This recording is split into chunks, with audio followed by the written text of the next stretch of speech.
What's going on, Yak Tribe? If you're watching this video right now, it's probably for one of two reasons. Either one, you just randomly found this video, or two, you found interest in the Yak Tribe tournament that we put on. Our tournament, we run 4 series, so 4 tournaments every single year. You don't have to participate in all of the series to participate. It's just 4 individual tournaments that we run. So we're the first ones who started in the kayak fishing industry, a tournament that merges both fresh and salt water. The reason I wanted to do that is because it was never really about hardcore tournament fishing where you have to get out and you have to know what you're doing and you need to be a professional and you need to do it full time. It was never really about that. I created this tournament so that really the weekend warrior, the dad, the guy, the lady who works a 9-to-5 job that can maybe fish a little bit after work or can only fish the weekends really, or maybe even 1 weekend a year, could participate and kind of step into the tournament realm and not feel so unable or feel like they don't have the ability to compete or to really do good in a tournament. So that's the reason we created this tournament. Listen, I understand that this tournament may not be for everybody, and that's okay. This tournament really isn't geared towards the professional. It's geared towards the man or the woman who just wants to get out, have a good time, compete, learn how to fish for new fish, think outside of the box really, and to strategize. So that's what this tournament is all about. So let's get down to kind of the fundamentals and the rules and kind of an overview of the tournament. I hope to make this short for you guys. Number one, you're responsible for knowing the rules. It's not my job to make sure you know the rules. It's my job to make sure the rules are available for you. It's your job to make sure that you know the rules, that you have a copy of the rules, that you have the link to the rules, and to make sure you're following the rules, all right? That's your job.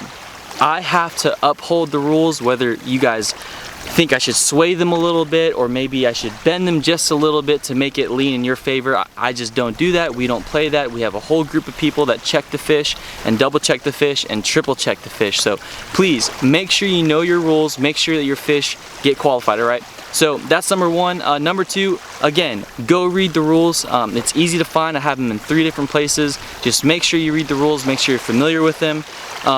Number two, there is a token that is going to be mailed to you. All right, this token is going to come in your bag. I'm not sure if you got in on the first 40 or the first 50. It's usually the first 40 we guarantee swag bags that our sponsors put stuff in. But even if you didn't make that, you're still going to receive a coin in the mail. So make sure you get that coin on the night before the tournament. All right, or basically the morning of. It's going to be at midnight of tournament day, opening day. You're going to be emailed a coin, and everyone's going to see your coin code. All right, everyone's going to get the same email with everyone's coin code in it. You need to make sure that you take a Sharpie and you write that coin code on that token. All right, that's going to be the token that you place on your fish, showing that you're on a kayak, on your bump board. That token's going to be on that fish, showing that that's your fish and you caught that fish during this tournament and during the time allowed for this specific tournament. All right, really other than that, there's not too many rules other than knowing how to measure your fish, which you need to go and you need to learn how to do that in the rule book. All right, you need to have a board that's at least 30 inches. We recommend the Yak Gear, the new Yak Gear fish stick floating collapsible board. All right, make sure that you get a board that has a butt stop on it, meaning like a bump board. All right, so your fish goes all the way up against that.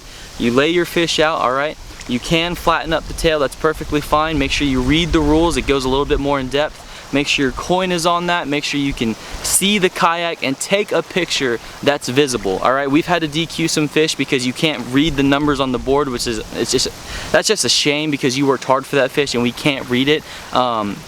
Make sure the sun is right so that we can see, double check your photos so that we can see the numbers on the board and we can see the entire board from the beginning of the board to the end where your fish is, and if you want to play it safe, make sure we can see that whole board. All right, do whatever you can to make us feel comfortable that that fish is a good qualifier. We're easygoing, we can look past small mistakes, but we definitely watch watch these fish like a hawk. I'm not the only one who checks them. We have a few other people that check these fish. So, all right, let's play good. Let's not try to do anything funny. I know there's some other tournaments that people have tried to do things funny. But the cool thing about the tourney world is all the tourney directors talk to each other. So it's not like you're gonna pull one fast in another tournament and we're not gonna know about it, or you try to pull one fast in our tournament and the other tournament directors won't know about it. They absolutely will, because we all stick together and we all talk about it. So make sure you measure your fish right, all right? Make sure you get a clear picture. I'm trying to do everything I can to set you guys up for success. Really, other than that, I wanted to say something. We're allowing SUPs in this tournament now.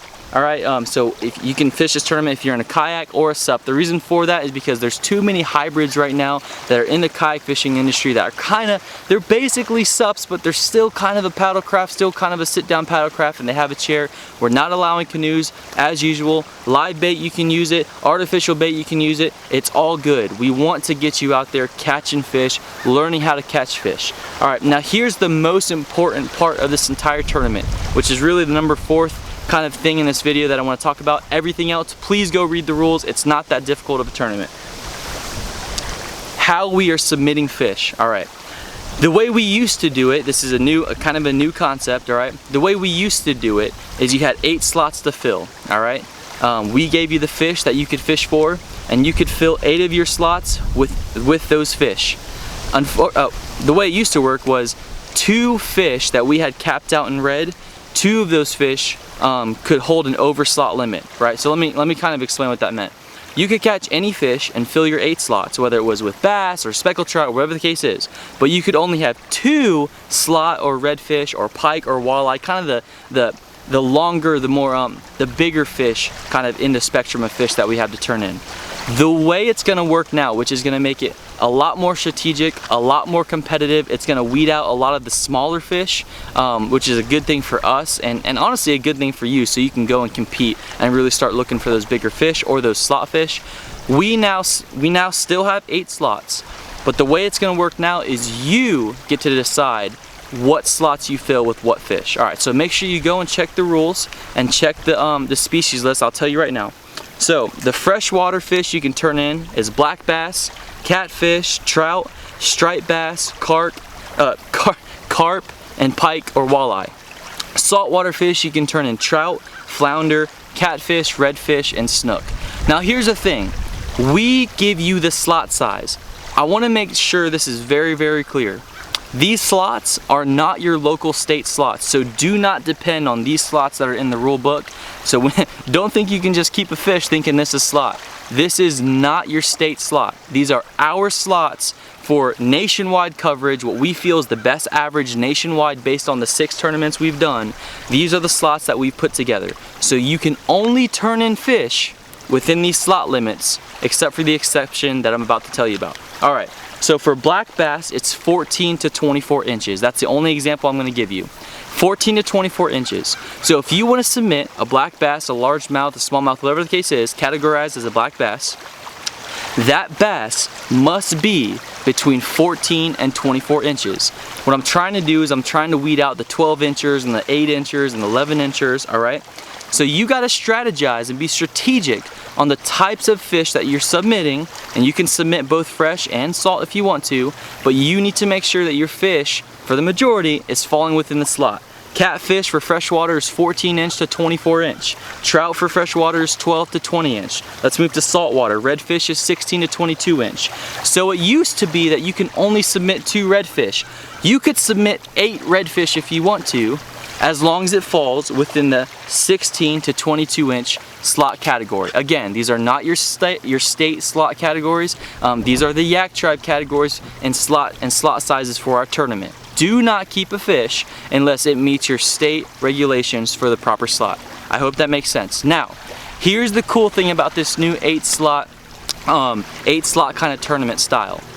You need to make sure that your fish are in the slot that we provide for that fish, but you are allowed 2 over slot fish, all right, in any category that you want, all right? So you can submit 8 bass and 2 of those bass be over slot, or you can submit 6 bass and have an over slot striped bass and an over slot redfish. You could submit 6 speckled trout and have 2 overslot snook. You could submit 6 snook that are in slot and have no overslot. It's up to you and the way you want to strategize. I don't want to strategize for you. I want to leave that up to you. And really that's it. It's really simple, guys. You got 8 fish to turn in. You can keep replacing your smaller fish. We'll do all that computing for you. You just make sure you keep submitting big fish, and we'll make sure that everything works out on our end. You're gonna have a live scoreboard. It's gonna be awesome. It's gonna be a great tournament. Look, I appreciate you guys for showing interest. I know this video is a little long, but I appreciate you guys showing interest for what we're doing and just for the Yak Tribe community and this tournament. Please make sure you know the rules. Please make sure you know how to measure and turn in a fish. Please make sure your token's on there. Please, this is in the rules. I'll still mention it. No bungees, no ropes, nothing holding down the fish. If you see somebody do that, call them out on that, because it's not good for the fish. That stress is not good for the fish. Wiping off all that slime with the bungees, it's not good for that fish, all right? So just keep the fish safe. If you're gonna eat it, if you're gonna keep it, make sure it meets your state slot requirements. If not, let it go. Let it live another life so you can catch some bigger ones later. And just make sure you keep turning in fish. Don't wait till the last minute to turn in fish. Nobody likes that guy. Nobody likes for you to be that guy, and it's no fun being that guy, because we've had guys try to wait to the last minute to submit fish and not be able to submit it because they waited too long, they didn't have internet connection, they forgot, they thought they submitted it. So hey, let's just make this fun, let's make this a good time. Get your friends on the water, get out together, have a great time. That's what Yak Tribe's all about. Fishing outside the box, you know, fresh and salt, just having fun, hunting, moving. If you can't catch a bass, man, go find some salt water and try and catch a flounder or a trout or something. Man, if you're in salt water and you just can't find those big gator trout you're looking for, or whatever the case is, man, go try and find some catfish and some freshwater, you know. Go call people up and just say, hey man, take me to a spot. We have Yak Tribe tournament anglers fish together all the time, and it absolutely blesses me to see that you guys are doing that. I love it, it's exciting. So anyways, you guys have a great tournament. Everything I've said is in the rules, but there are a lot of things that are in the rules that I may have not said. So don't take this video as an end all and be all. Go read the rules. This is just to help you out in your tournament journey. So have a great time fishing, tight lines, tight knots, and get it done. Thank you guys for everything.